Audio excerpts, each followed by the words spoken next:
Esther 2:23. Vayevukash hadavar, vayematse, vayetalu shnehem al etz, vayikatev basefer divrei hayamim lifnei hamelech. We get here today the pual. We don't see many of these, but look at the pual. You get that kibbutz right there, dagesh here. The verbal root is bakash. It's an imperfect third masculine singular.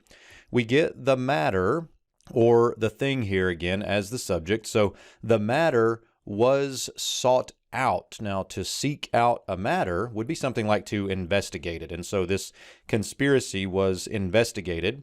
And it was found. Here we have a nifal imperfect third masculine singular of the root matse, which means to find. And so with the nifal passive, and it was discovered, or it was found out. So it was investigated and it was found.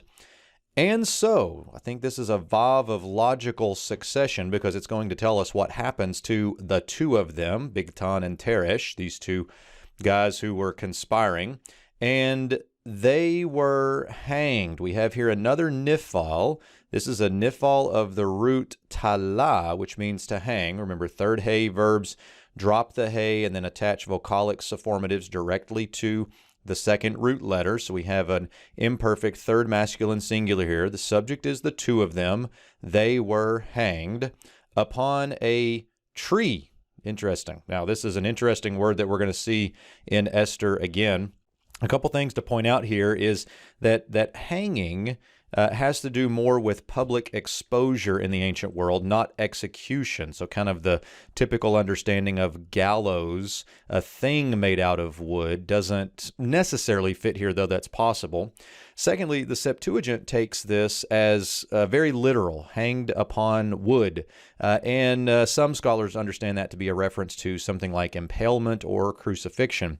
It's hard to know how much crucifixion was used in Persia at this time, so that's probably out of the picture as well. And impalement, again, was very often used for hanging for public exposure. So it's a bit tricky, this word eitz here. At the end of the day, no matter what it means, these two men were executed. And that's what we're going to see is actually the irony of the book is Haman is going to fall to the same fate, even though he was intending it for Mordecai. So an important section there that we'll come to again later.